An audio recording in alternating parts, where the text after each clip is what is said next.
Le thème de la journée, donc, c'est quels sont pour une image 3D dans un premier temps, enfin dans la première partie de l'après-midi. Alors le son pour la 3D, c'est quelque chose qui arrive maintenant, donc qui est purement actuel, qui va faire intervenir des outils tout à fait récents et qui changera sans doute des procédures, on en discutera. Mais avant d'arriver à ce stade, il nous a semblé intéressant de voir un peu comment on en est arrivé au son tel qu'il est dans une salle de cinéma aujourd'hui, sans 3D. Et on a désiré faire appel à Michel Baptiste, qui a travaillé longtemps à la CST et qui est un grand spécialiste aussi du sujet. Il a contrôlé, je ne sais pas, des centaines, des milliers de salles de cinéma partout en France. Et donc, il connaît ça comme sa poche. Donc, c'est lui qui va vous présenter l'histoire du son au cinéma dans les salles. Voilà. Michel, c'est à toi. C'est parti. Alors donc on va passer à la suivante, c'était pour vous dire bonjour. Quelques précurseurs en matière de son, c'est Thomas Young, qui est un homme, un physicien, un médecin, un égyptologue. Il a entre autres déchiffré les hiéroglyphes, la pierre de Rosette à Londres, et c'est lui qui le premier met en évidence l'aspect vibratoire du son. Ensuite, Charles Cros.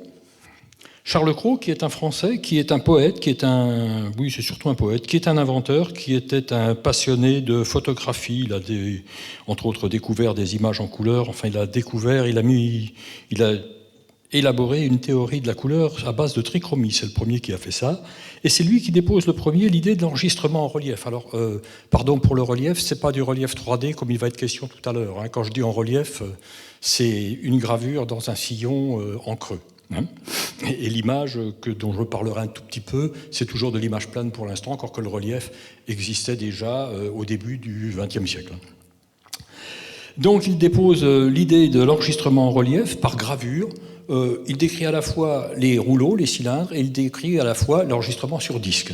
Son système s'appelle le paléophone. Il n'a pas pu le mettre au point, enfin il n'a pas eu le temps de le mettre au point. Edison, aux États-Unis, mettait au point le phonographe et, a priori, selon la littérature, les deux hommes ne se connaissaient pas. Donc on a inventé à peu près les mêmes principes, les mêmes choses de part et d'autre de l'Atlantique. Voilà Thomas Edison, qui était, je dirais, un inventeur, mais qui était surtout un businessman, cet homme. Il y avait une équipe, il y avait du monde avec, c'était quelqu'un qui avait de gros moyens pour travailler. Thomas Edison dépose un brevet, le brevet du phonographe, avec la même idée que Charles Cros. Et donc, vous voyez sur la partie gauche de l'image un des premiers modèles de phonographe qui a été fabriqué. Donc ce phonographe, et puis sur là où il pose devant, avec un modèle un petit peu plus récent, enfin avec une durée d'enregistrement un petit peu plus longue. Alors, dans la suite de tout ça, Émile Berliner, qui est un Allemand, lui invente le gramophone. En fait, il reprend à peu près les mêmes idées, mais il met au point la gravure sur un disque plat, sur un disque qui correspond au disque 78 tours que l'on peut encore connaître aujourd'hui. Il travaillait au laboratoire Bell Telephone. Il travaillait en fait sur des transmetteurs téléphoniques, puisqu'à cette époque-là, c'était un gros problème de transmettre les informations téléphoniques. Il n'y avait pas de relais, donc il avait mis au point, entre autres, un transmetteur téléphonique qui s'affranchissait des problèmes de distance. Donc il quitte les laboratoires Bell et il invente, il met au point ce fameux gramophone qui est là et qui enregistre en profondeur sur des disques. Ce ne sont pas des disques micro-sillons comme on a pu connaître les disques noirs. Donc le son est amplifié acoustiquement par un pavillon, le système du pavillon utilisé sur les instruments de musique. Alors, on vient de le dire, Pierre Wilhelmgen vient de le dire, il n'est pas facile, on ne peut pas dissocier l'image et le son au cinéma. Les deux sont complémentaires l'un de l'autre, donc on ne peut pas faire grand-chose. Alors, je n'ai pas résisté à vous passer cet élément-là un certain Étienne Gaspard Robert, en 1799, qui était un excellent dessinateur, dessinait sur des plaques de verre un certain nombre de choses, et il animait ces plaques de verre les unes par rapport à l'autre.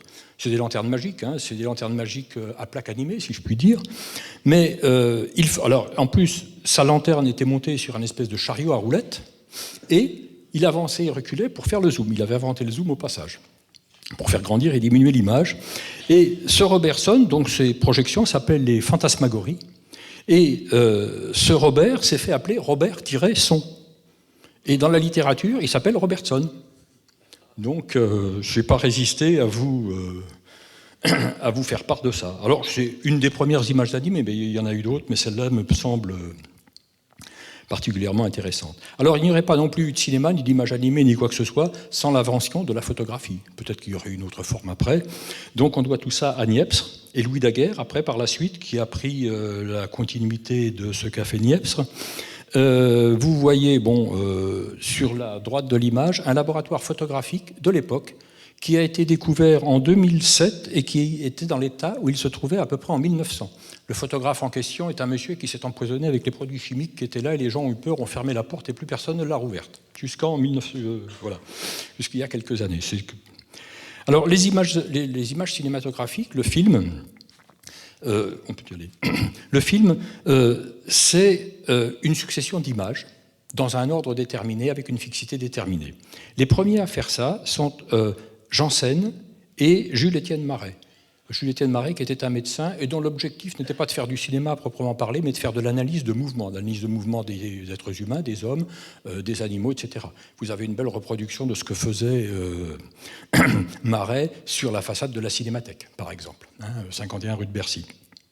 Donc il enregistrait des images. Là, c'est un des éléments le plus connus, son fusil photographique. Il enregistrait 12 images en 1 seconde, chaque image étant exposée 1/72e de seconde, pour avoir quand même une certaine netteté, puisqu'il filmait des personnages, des sujets en mouvement.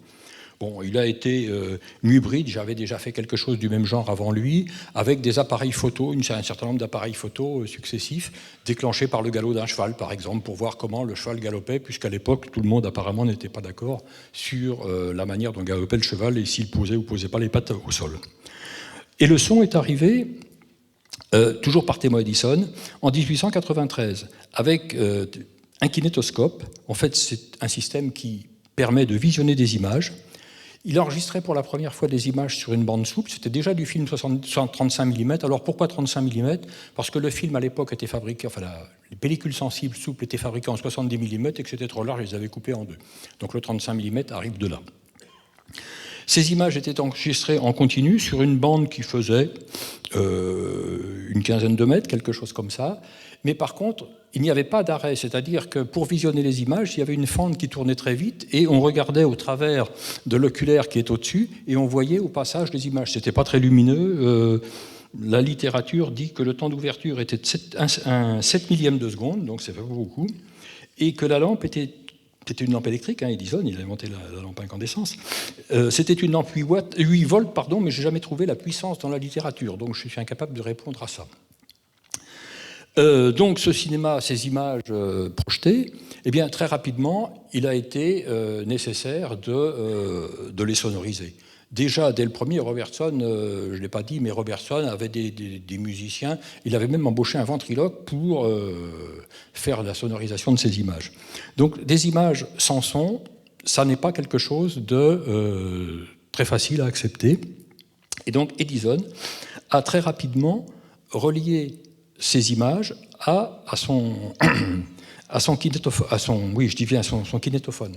Donc, avoir un système à cylindre qui défile, couplé à des images. Alors, en fait, ça a toujours été, déjà dès le début, le son qui commandait l'image pour des raisons de fluctuation de vitesse, parce que c'est plus facile d'entraîner quelque chose qui défile, enfin quelque chose de pas trop lourd, qui défile régulièrement, que d'un mécanisme de défilement intermittent. Vous voyez à gauche de l'image un kinétographe qu'on peut voir au musée de Saint-Fargeau. Il y a un très beau musée avec des belles pièces exposées, et qui était une pièce d'époque de 1912 qui permettait effectivement de lire des cylindres. On vous dit qu'il faisait, je ne sais plus, 19 cm de long, etc. Donc voilà comment on commence à avoir des images qui sont, alors je dis sonorisées, parce que la synchronisation était quand même relativement approximative. Ça allait bien pour de la musique, mais il n'était pas question de synchroniser, enfin de faire des mouvements de labial, de synchroniser de la parole avec de tels systèmes.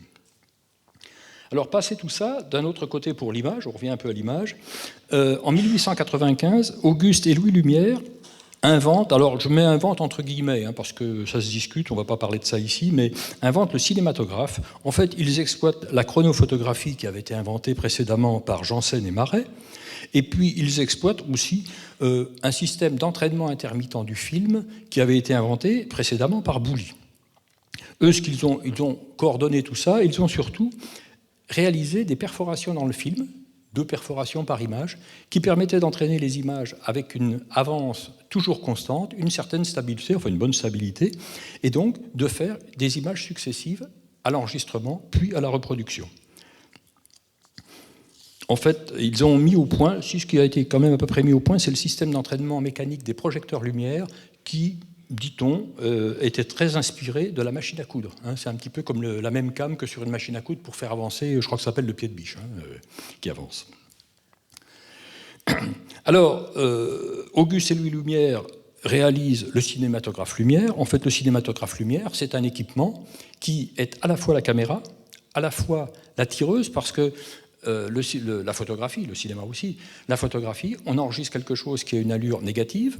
De cette allure négative, pour avoir un positif, il faut le tirer. Donc il faut une machine qui va tirer contact, le négatif, le positif, une source de lumière pour impressionner l'élément positif. À la sortie, on a un élément positif, et le cinématographe lumière, après avoir servi de tireuse, en l'équipant avec une lanterne, vous avez sans doute bien tous vu ça dans des revues diverses, eh bien, servait de projecteur. Donc le même équipement servait à tout. Mais enfin, je passe, puisque ce n'est pas l'objectif essentiel pour nous aujourd'hui. Le son au cinéma. Alors le son au cinéma, enfin, quand j'entends le son au cinéma, c'est une exploitation que l'on pourrait presque aujourd'hui qualifier de commerciale. C'est Léon Gaumont qui, en collaboration avec Auguste Baron, qui est un électricien, un physicien, un électricien, enfin plutôt un électricien, un homme pratique, il présente le chronophone. Le chronophone, c'est Gaumont avait créé avec de Menuy un appareil de projection, puis une caméra réversible, pour faire un petit peu comme Lumière, puisque c'était à peu près toujours les mêmes techniques qui étaient utilisées. Et il développe, alors il avait donc un projecteur d'un côté, qui est de la mécanique, avec la lampe que vous voyez, la lanterne que vous voyez, ressemble comme 2 gouttes d'eau à une lanterne des frères Lumière. C'est une lanterne à arc, donc il n'y a pas de... C'est le même genre qui est utilisé par tout le monde. Donc il développe avec Auguste Baron un système de synchronisation entre le projecteur, un système de synchronisation électrique entre le projecteur et le gramophone. Alors ce système de synchronisation est pour l'époque extrêmement astucieux, puisque c'est un système de moteurs triphasés, enfin de rotors triphasés qui sont reliés entre eux et qui deviendra 15-20 ans plus tard soit l'interlock, soit le Celsine. C'est toujours le même système qui a été utilisé. Donc ils avaient, après avoir fait des essais avec des électroaimants et tout un tas de choses. Donc, on se retrouve en 1902 avec un chronophone. Alors, chronophone, le mot chrono, on le retrouve souvent, puisque ce mot chrono, on va l'appeler la partie mécanique du projecteur, peut-être moins maintenant, mais pendant de nombreuses années, disons que moins jusque les années 50-60, ça s'appelait le chrono. Enfin, les gens appelaient ça le chrono, en référence au chronophone de là. Le mécanisme d'avance intermittent est une came. Il utilise du film 35 mm à 4 perforations, donc du film d'Edison. Le chrono utilisé est un gramophone, ici, à disque. Voilà. Alors, si on fait un tout petit peu en arrière, l'enregistrement photographique du son, on avait le disque, mais il y avait eu une tentative, dès 1904, par un Français qui était parti aux États-Unis, Augustin Lost, qui travaillait avec Dickson au laboratoire d'Edison, et qui avait mis au point l'enregistrement photographique du son, aussi bien à élongation variable, c'est la partie de gauche, donc avec des espèces de dents, que à densité variable. Mais le système, alors, il enregistrait à la fois sur le même film, en gros divisé en 2 parties, la piste son sur une moitié, l'image sur une autre moitié. Mais le système s'est arrêté là à l'époque, puisqu'il n'y avait aucun moyen d'amplification, donc il n'y avait pas de cellule, il n'y avait pas d'amplification, donc il savait faire une piste optique, mais il ne savait pas la lire. Donc on en est resté là. Mais le système existait déjà.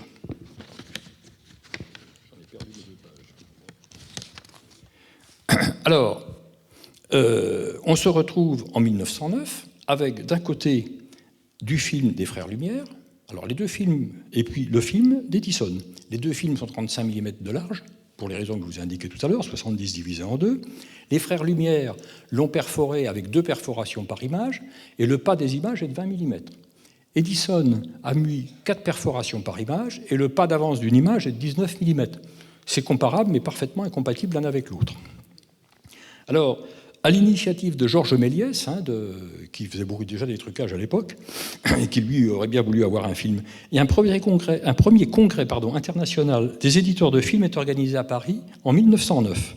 Et il est décidé de normaliser, enfin d'adopter, ce qui reviendrait à dire aujourd'hui de normaliser, le film d'Edison, donc 35 mm de large, 4 perforations, enfin 4 couples de perforations par image, pas d'avance 19 mm. Et 100 ans plus tard, 1909-2010, 100 ans plus tard, on est toujours avec 35 mm, 4 perfos, etc. En 1907, Lead Forrest invente la lampe amplificatrice triode. En fait, cette lampe, qui était appelée l'Odion, est réservée à des applications militaires. On peut comprendre pourquoi, compte tenu de la date. Les premiers amplificateurs civils qui ont vu le jour avec de telles lampes ont commencé à apparaître aux États-Unis à partir de 1915. Bon, puis comme la France avait aussi à cette époque-là d'autres soucis, le système est resté un petit peu en l'oubli. Et à l'époque, jusqu'en 1922, Lead Forrest travaille sur ces problèmes et met au point un système de reproduction de son photographique avec amplificateur à triode qui s'appelait le phonofilm. Donc, on en est là à ce moment-là. Alors, un petit peu avant, enfin, au moment où Lead Forrest invente la triode, Léon Gaumont, dont on a parlé tout à l'heure, veut exploiter quelque chose, enfin, veut exploiter commercialement le cinéma. Alors, le problème à l'époque, pour avoir une grande salle, c'est d'avoir un moyen d'amplification, enfin, un moyen de diffusion qui soit suffisamment puissant pour couvrir une salle qui pouvait comporter, je ne sais pas, au moins 1000 spectateurs ou plus. Et ça n'est pas un simple pavillon qui suffisait, ça marche pour quelques dizaines de personnes, mais pas au-delà. Alors Gaumont, avec son équipe, c'est pas Gaumont lui tout seul, invente un système d'amplification que l'on peut appeler pneumatique. Vous avez de l'air comprimé qui entre, qui est en bleu, qui est représenté en bleu, qui entre dans un volume qui est une chambre de compression. Et cette chambre de compression, en bas, il y a un petit piston qui est commandé par l'aiguille qui frotte sur le disque.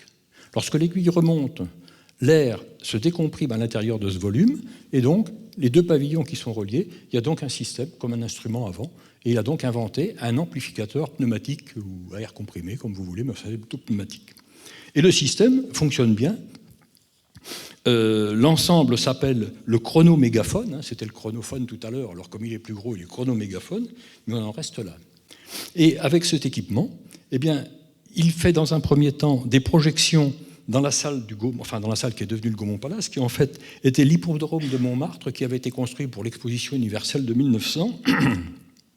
Léon Gaumont fait des projections, achète la salle en 1911, la transforme en cinéma, qui devient le Gaumont Palace, le plus grand cinéma du monde, jusqu'à 6000 places, avec un écran de 12 mètres. Enfin, aujourd'hui, ça ne paraît pas gigantesque, mais pour l'époque, c'était quand même quelque chose d'important. On y projette des photoscènes. Ce sont des petites séquences qui sont à peu près synchrones et qui durent une dizaine, 5 à 10 minutes au maximum. Vous avez là un programme qui est reproduit, enfin les programmes que l'on retrouve à l'époque dans un certain nombre de documents. Alors, enregistrement et reproduction sonore au cinéma, en 1919, enfin, à la sortie de la guerre, il y a des recherches qui se font aux États-Unis, bien sûr, chez Edison en particulier, en Allemagne et en France. En Allemagne, une société qui s'appelle Triergrün, à l'époque, met au point un microphone à condensateur qui ressemble au microphone à condensateur aujourd'hui, une armature fixe, une mobile, un amplificateur à triode, puissance une dizaine de watts, et un haut-parleur électrostatique qui permet d'avoir une certaine puissance. Par contre, ils exploitent tout ça avec un procédé cinématographique qui est bien à eux. C'est comme du film 35 mm, mais la piste son se trouve à l'extérieur des perforations, si bien que c'est un film de 42 mm, que personne ne veut utiliser pour des raisons de normalisation. Tout le monde s'est équipé en 35, donc les Allemands, il n'y a pas de suite à leur système. Et ça reste, jusqu'à 1920, eh bien, le film reste enregistré sur des cylindres ou sur des disques. En 1922, Western Electric, une société américaine, met au point une tête électromagnétique pour la gravure des disques. Alors, le système est appliqué au cinéma. Jusqu'à présent, la gravure des disques se faisait directement. La membrane sur laquelle, qui recevait la pression de la parole, du chant, etc., était directement reliée à un stylet qui allait graver le disque. À partir de ce moment-là, on va pouvoir, avec un micro, graver de façon beaucoup plus régulière le disque qu'avec un système à pression. Alors donc, le système est appliqué au cinéma, puisque c'est un procédé qui va bien pour ça. Et Western Electric met au point un procédé avec des disques qui passent, alors les disques 78 tours de l'époque faisaient 30 cm, ils passent de 30 à 40 cm, mais par contre les disques 78 tours, leur vitesse est réduite à 33 tours un tiers, et l'inscription se fait du centre vers l'extérieur, on va voir après. Au même moment, Wandt met au point un haut-parleur à chambre de compression. En fait, on reprend un peu l'idée de ce qu'avait fait Gaumont tout à l'heure, mais avec une membrane qui comprime l'air dans la chambre de compression. Et tout ça donne le Vitaphone, un procédé qui s'appelle le Vitaphone. Alors, l'image est toujours sur film 35 mm et le son est enregistré sur un disque à côté. Le premier film, alors le système démarre, et en fait les frères Warner se lancent dans l'opération. Alors selon les sources, soit c'est parce que c'était un peu pour faire parler d'eux, soit d'un autre côté c'était peut-être un coup de bluff parce que leur situation financière n'était pas très enviable. En tout cas, leur coup de bluff a marché. Ils ont fait quelque chose qui a très très bien fonctionné commercialement. Son sur disque, synchronisation du disque avec le film, enfin c'est l'inverse, c'est le film avec le disque, c'est le disque qui est maître et le film qui suit, amplificateur électronique et restitution sur un haut-parleur. Le premier film, Le chanteur de jazz, sort en 1926 à New York.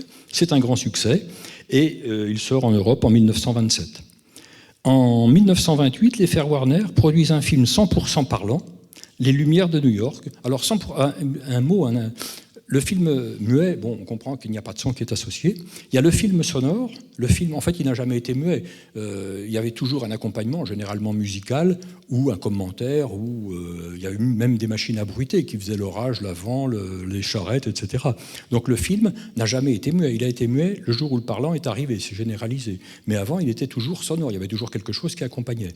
Par contre, quand on parle de cinéma parlant, ça veut dire que l'image est à peu près synchrone avec le son, ou le son est à peu près synchrone avec l'image. Enfin, on appelle ça comme on veut, mais disons que les labiales sont à peu près respectées. Donc c'était ce film qui a été Les Lumières de New York en 1928, qui ont donc... Alors, le matériel, procédé Vitaphone, Western Electric. Donc voilà un projecteur. C'est quelque chose que l'on doit à Jean-Paul Verscher, qui a fait une très brillante démonstration à la Cinémathèque il y a, je ne sais plus, 2 mois, quelque chose comme ça, où on a entendu du son d'époque diffusé sur des haut-parleurs d'époque. L'ampli n'était pas d'époque, parce que mettre en service aujourd'hui un amplificateur de 1920-1930, on prend quelques risques. Mais donc vous voyez, à la partie arrière du projecteur, le tourne-disque. Alors, petit détail, les disques s'usaient, donc le disque était utilisé un certain nombre de fois, 24 en l'occurrence, et à chaque projection, le projectionniste faisait une croix sur la case suivante. L'aiguille est une aiguille en bambou. Alors j'ai appris qu'il y avait des tailles crayons pour tailler les aiguilles, pour refaire des aiguilles, mais cette aiguille s'usait.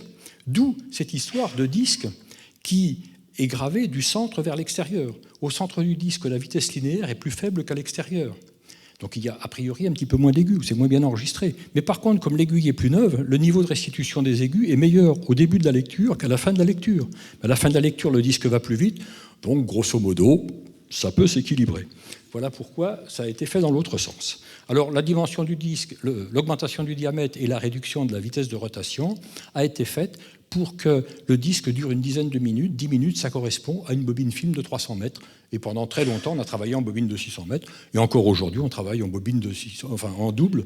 Et on appelle encore la bobine 3, par exemple. La première partie, c'est la 3. La deuxième partie, c'est la 3B. On en est toujours de ce 300 mètres et de ces 10 minutes. Voilà l'allure des premiers haut-parleurs qui ont existé. Alors c'était quand même quelque chose d'assez important, puisque l'embouchure, je ne sais pas si on le voit sur la photo, fait 50 pouces, ce qui fait 1,27 m, et la profondeur, elle fait 1,34 m. Donc c'était quand même des haut-parleurs assez impressionnants. Par contre, semble-t-il, le rendement dans les fréquences, la reproduction dans les fréquences basses n'était pas exceptionnelle parce que la chambre de compression, c'est quand même pas quelque chose qui est fait pour ça. Vous avez à droite l'amplificateur, enfin, c'est presque un amplificateur. Je ne sais pas si c'est une baie 19 pouces à l'époque, mais ça y ressemble, c'est un peu le même genre. Sur la partie droite, c'est le contrôle de gain, c'est le fader que vous avez, qui était une grosse résistance. Les amplificateurs de l'époque faisaient une dizaine de watts tout au plus. Et ça suffisait largement pour sonoriser une salle de 1200 places. Gaumont, qui à cette époque-là se retrouve avec son projecteur de tout à l'heure à air comprimé, il a un petit peu pris de vitesse avec l'électronique, si je puis dire, et puis il essaie de lancer quelque chose avec Poulsen et Petersen, on en reparlera tout à l'heure, c'est les gens qui ont inventé l'enregistrement magnétique en son temps, à la fin du 19e. Et il propose un système de diffusion en double bande. Le son sur une image, le son sur une bande de 35 mm, l'image sur une autre bande de 35 mm. C'est trop compliqué. En plus, il a trouvé une cadence de 32 images par seconde, parce qu'effectivement, pour reproduire les aigus, 16 images par seconde, c'était insuffisant. Résultat des courses, le procédé est abandonné et ça ne va pas plus loin. Et on revient en 1922. Alors, Western Electric conçoit au laboratoire Bell un modulateur de lumière électromagnétique. C'est une valve de lumière. C'est une valve de lumière et il conçoit aussi un micro à condensateur. Ces éléments constituent la base du système d'enregistrement photographique Western Electric que l'on retrouvera à peu de choses près, presque encore aujourd'hui. De l'autre côté, RCA prend l'exploitation de produits qui sont fabriqués par General Electric et développe le photophone, c'est l'enregistrement photographique du son, mais qui utilise un système de modulation de lumière différent qui est avec une déviation à miroir et qui va emmener des films, des négatifs et des copies à élongation variable pour RCA et à densité variable. Voilà. Vous avez complètement à gauche une piste sonore à densité variable, ça ressemble un peu à un code à barre aujourd'hui, c'est presque ça pourrait être ça. L'image intermédiaire est une piste à élongation variable, c'est une piste quasiment d'époque, qui est à simple élongation, c'est un dessin animé qui est relativement ancien. Et puis vous avez à droite les négatifs son de l'époque également. Alors pour des raisons d'économie, on les enregistrait tête bêche. Je ne vais pas développer, mais on ne peut pas utiliser le négatif son, ça ne sert à rien de le lire. Pour le lire, il faut tirer un positif, on monte le positif et on s'occupe du positif. Donc les négatifs étaient enregistrés tête bêche, et puis après les tirages sur le positif se faisaient chaque piste individuellement. Donc voilà l'allure des films, des copies que l'on a à cette époque-là. Western Electric, RCA, alors bon, tout ça fait l'objet de brevets, de chamailleries diverses et variées. Donc au bout d'un moment, tout le monde se met autour d'une table et il est décidé entre les Américains, RCA, les Allemands, Tobis Landfix, et puis les Français, ils sont un petit peu absents pour l'instant, enfin ils sont présents, ils assistent, mais ils ne prennent pas les décisions. Les films américains et européens pourront être exploités librement de part et d'autre de l'Atlantique, ce qui arrange les choses. Normalisation du film, de la piste sonore sur le film, parce qu'il y a eu des variantes entre 5 mm, 2 mm et demi, etc. C'est la piste de 2 mm et demi qui est retenue, ce qui a modifié un peu le genre de l'image. Et la cadence de projection est portée de 16 à 24 images par seconde. Donc les procédés tels que le Vitaphone et le Gaumont-Poulsen de tout à l'heure disparaissent de la circulation. Et voilà, c'est comme ça qu'en 1931, des films sont enregistrés et on a encore la bande sonore. Elle a été nettoyée, certes, mais on a toujours la bande sonore d'époque de 1931 quand on écoute Marius. Avec un ingénieur du son que j'ai eu la chance de connaître, Jean Lecoq. Ce qu'il a écrit là, il l'a écrit en 1960. Voilà. Alors, puisqu'on parle relief ou disons grande dimension, quelques mots sur des procédés. On peut passer la suivante, s'il vous plaît. Quelques procédés qui ont vu le jour à une certaine époque. Abel Gans, avec son Napoléon. Son Napoléon a été fait en 27 ou 29, je ne sais plus. Et Abel Gans, lorsque le cinéma sonore arrive, veut remonter le Napoléon et veut le rendre sonore. Alors, comme il fait de la projection sur un triple écran, il se rend tout de suite compte que la reproduction monophonique ne marchera pas, avec un seul haut-parleur, ne marchera pas. Donc, il exploite son film il tente d'exploiter son film avec, pour la musique, un orchestre sur scène, et pour la parole et les effets, un son enregistré sur la bande photographique du film. Et il y a un technicien, un pupitreur, qui commute durant la projection le son mono sur les haut-parleurs, en avant, à droite, à gauche, en arrière, etc. Bon, le système en fait ne marche pas parce que la présentation qui a eu lieu au Paramount de Paris, l'écran était trop petit, ils ont eu des problèmes d'installation, donc ça n'a quasiment jamais marché. Le système s'appelle la perspective sonore. Et puis c'est pratiquement le seul cas, il y a eu d'autres tentatives mais qui ont également échoué. En 1932-33, des matériels arrivent, des mélangeurs. Il n'y avait pas de mélangeurs jusqu'à l'époque. Ils imaginaient pour faire le son sur les disques, il fallait tout enregistrer les 10 minutes d'un seul tenant. Il n'y avait pas le choix, il n'y avait ni la marche arrière, ni le choix de quoi que ce soit. En 1936, introduction d'un réducteur de bruit de fond noiseless. C'est un système qui permet de diminuer le bruit de fond lorsque la piste sonore ne comporte pas de modulation. Alors, ce qu'il faut dire, c'est qu'à l'époque, les pellicules, la dynamique était relativement faible, 20 dB pour des copies, 40 dB, 30 à 40, enfin on dit 40, une bonne trentaine de décibels pour des copies en cours d'exploitation. La bande passante était de 60 Hz à 8 kHz. Alors 8 kHz, vous allez voir, c'est pas 0 dB, c'est 8 kHz quelque part en bas à droite. Et de grosses distorsions linéaires, non linéaires, etc. On a également, dans ces années-là, apparition de pellicules, des négatifs son à faible granulation, ce qui améliore un petit peu les choses. Alors, un autre procédé dont on peut dire un mot rapidement, c'est le Fantasound, qui a permis à Disney d'enregistrer, sur son photographique, sur 4 pistes, des musiques, des orchestres, et de le diffuser dans la salle de la même manière avec, alors ça n'était pas en 4 pistes, mais en 3 pistes seulement, la 4e servait pour la commande. Alors c'était assez compliqué, c'est pareil, c'est des procédés qui ont été peu utilisés, donc voilà le prochain. Voilà, la diffusion se faisait sur 3 canaux, et le 4e canal, 3 canaux, donc au centre, gauche-droite, gauche et droite allaient sur les ambiances, et on modulait le niveau de chacune des pistes avec les signaux qui se trouvaient sur la 4e. Voilà l'allure d'un équipement d'enregistrement sonore. C'est un équipement Picot-Charolais, peut-être des gens qui ont connu Monsieur Picot, enfin les équipements Picot. Donc vous avez la partie la plus petite qui est le mélangeur, le fameux mélangeur, au-dessus le rack d'enregistrement, derrière sur la partie droite, la caméra d'enregistrement avec ses oreilles de Mickey et le modulateur qui est à droite. Et le modulateur qui est à droite, je sais qu'il y en a encore un ou deux qui sont en service aujourd'hui, qui n'ont pas été changés d'un iota. Alors un mot un petit peu plus technique, donc cette chaîne d'enregistrement, j'ai mis des micros à gauche, parce qu'il faut bien mettre quelque chose. Ensuite, les micros allaient directement au travers de la console de mixage sur la caméra son, il n'y a pas d'enregistrement magnétique. Ce négatif son était développé, tiré, et ensuite on le lisait sur un lecteur son optique. Et on reproduisait ça avec une cellule photoélectrique et un préamplificateur. Voilà l'allure de la courbe de réponse de ce système-là. Donc, c'est quand même quelque chose qui perd, c'est pas de la haute fidélité, ça part à partir de 2 kHz et on perd une dizaine de décibels à 10 kHz. Donc c'est quelque chose de... Enfin, pour l'époque, c'était bien, puisque ça s'appelait de la haute fidélité. Voilà une chaîne de reproduction sonore telle qu'on pouvait l'avoir dans les salles en 1948, qui était fabriquée par quelqu'un que vous connaissez probablement de nom, André Charlin. André Charlin, qui est entre autres l'inventeur du disque micro-sillon stéréo compatible. Voici des enceintes acoustiques de l'époque et plus récentes. À gauche, celle de Western Electric, la première que je vous ai indiquée, qui est une chambre de compression qui faisait toute la bande. Ensuite, du fait des problèmes dans les fréquences basses, il y a eu un système à 2 haut-parleurs. Un haut-parleur pour les fréquences basses, qui est un haut-parleur à membrane, et puis un haut-parleur à chambre de compression pour les aigus. Et puis la voix du théâtre, qui est un haut-parleur sur le même principe que précédemment, mais avec un baffle et avec un rendement, sonore bien supérieur. Et ce genre d'enceinte, la voix du théâtre, a été utilisé jusque dans les années 70-75, en fait jusqu'à l'apparition du Dolby Stereo.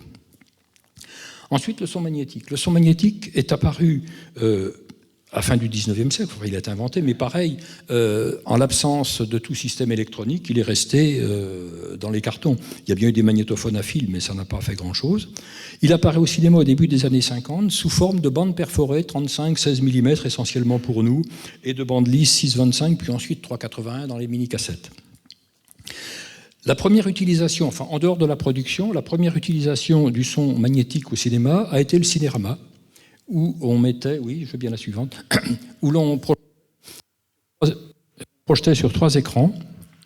Ça a été quelque chose qui a été projeté à l'Empire, qui est devenu la salle de l'Empire de la SFP, et il y avait 6 canaux son qui étaient répartis en 5 canaux d'écran et un canal d'ambiance. Là, j'ai mis des ambiances vertes et rouges. En fait, l'ambiance était mono à l'époque. Elle a été à une certaine époque stéréo, après, avec diverses choses.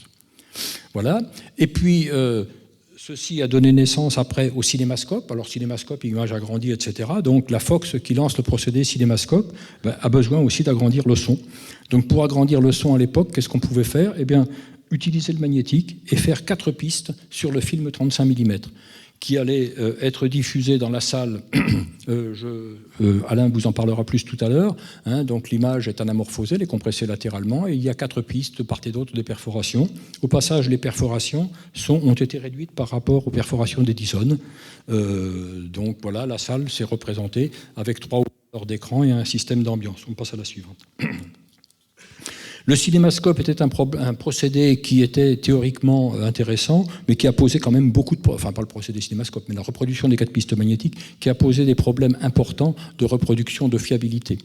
En plus, tous les exploitants n'étaient pas équipés. La Fox, assez rapidement, a fait des copies dites compatibles avec une demi-piste optique à côté de la piste magnétique. C'était pire que catastrophique, parce qu'il y avait plus de bruit que de signal. Donc le système a été abandonné. Et dans les années 57-58, la Fox est revenue, toujours en scope, mais en prenant la piste photographique normale, des copies standards. Ensuite, on a le 70 mm qui est arrivé, utilisé au départ tout à fait pour les expositions universelles, qui a été repris, l'histoire a été reprise en 1954, pour essayer de refaire des grands formats, des grands écrans.